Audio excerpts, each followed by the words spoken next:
Hi everyone! Today I want to share with you 5 things I've learned on writing a historical play. Let's get started. Number 1 is do your research. I'm a particularly research-heavy writer, and that's because I honestly don't feel comfortable writing about a place or a time that I don't really have that much knowledge about. And research allows me to become comfortable, become a citizen of the era that I'm setting my story to. Just discovering the textures, the musicality, the tone, the mood, the air of that time period is really critical for me. I can't really write comfortably without it.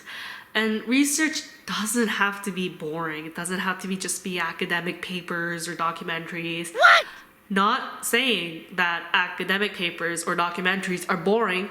There are really good ones out there, even academic papers. You just have to go find them and search. 2 of my favorite ways of doing research is 1, listening to the music that was popular during that time, and listening to the music that was being released at that time. Those 2 are very separate things, I've come to realize, but are both very informative in each respects. And my favorite way is picking up a book that was published or written during that time.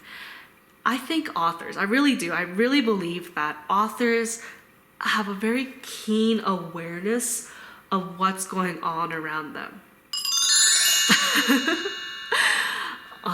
And a book is just a very natural way to immerse yourself in the mind of a person that was living in that time. So pick up a book. Number 2 is don't do too much research. I know that kind of contradicts number 1, but just don't get too caught up in it, because I have been there before where I've just done so much research, months and months of research, and I almost have forgotten why I'm doing the research in the first place, and I just don't want to finish the project anymore. You just kind of get burned out by it. So you definitely don't want your project to fizzle out in the prep work before you actually do the work. And it's so easy to go down, I confess, I've been there, the research rabbit hole where you're reading or watching something and you have no idea why you're watching or like how you got there. Kind of like being on YouTube. And 2 ways I kind of avoid that and kind of catch myself before I go down the rabbit hole is I ask myself 2 questions. 1, is it fun? And by fun I mean, is it stimulating your imagination? You know, is it tickling your fancies? Is it tickling your senses? Is it giving you ideas? Is it inspiring you? Is it immersing you more? And number 2, is it relevant? Now, you're doing all this research about the backdrop of a time period, and there's so much, right? But really, you're trying to be specific. Your story is just a little part of the canvas of the research you're doing, and you don't really want to be investing all that much time into something way over here or way over, not even in the same kind of frame. If it's still relevant, that's fine, but there has to be a link to it. So just make sure you're staying on track, you're staying relevant, and make sure it's fun. Number 3 is don't be afraid to get creative with history. And what I mean by that is, when I was writing this scene I'm going to present to you, it was so difficult because I just had all these voices in my head saying that's not historically accurate, or you need to find out if that's historically accurate. And honestly, it was just all these no's and no's and no's and no's, and I was getting lost. Like, I don't see a story in all the research I'm doing. And then I had to kind of remind myself of my favorite belief is that history is made up of 2 words, his story. One story. It's one recollection of an event that happened. And honestly, there are so many sides to any story, I'm sure you all know, that it's impossible to get the full picture. History is made up of facets, not facts. And what I mean by that is I kind of visualize history as a diamond, and there's facets on a diamond, right? And if it's a good diamond, there's a lot of facets. And one facet can show you a different light, a different texture, a different dimension, a different color, a different tone, and just lying tangent to that, if you just turn it a little bit, there's a wholly different facet with a wholly different color, wholly different dimension, wholly different tone.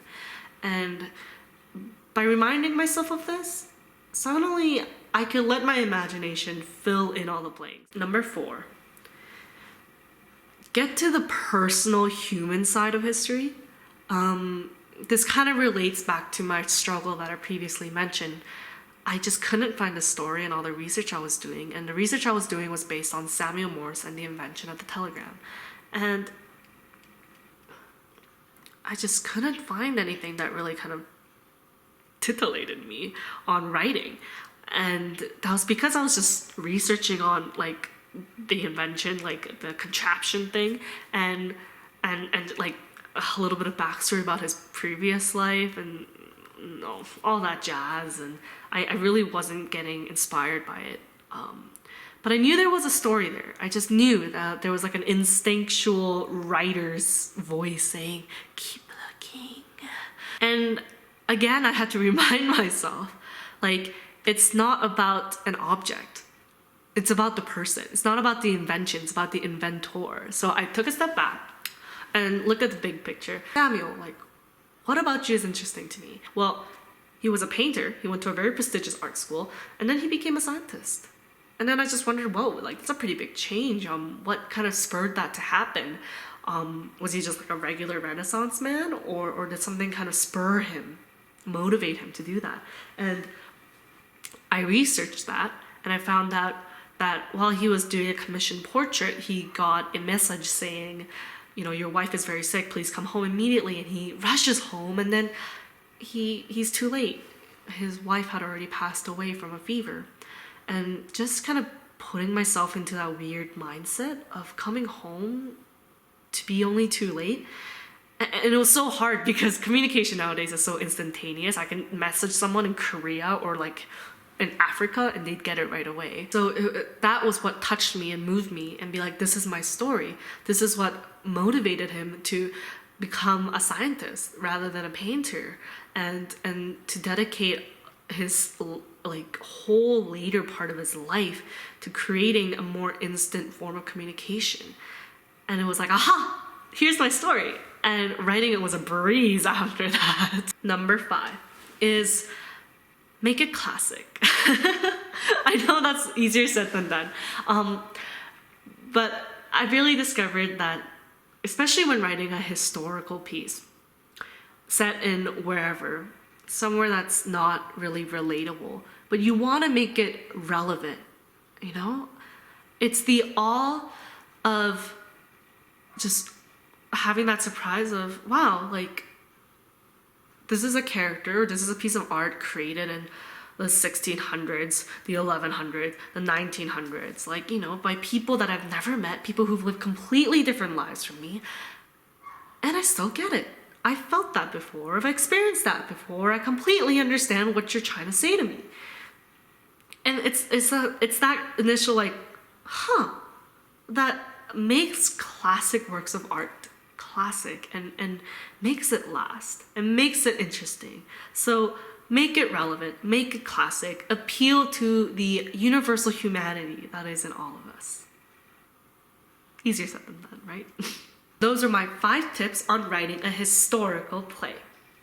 If you're writing a historical play, I'd love to hear about it, so please leave it down in the comments below. And if you have a little bit more time for me, I'd like to present you the first scene of my historical play. It's called 5 Variations on a Theme, inspired by Beethoven's 5th Symphony and all the kind of historical ramifications this iconic piece of music had. This first scene is about Samuel Morse, and I hope you enjoy.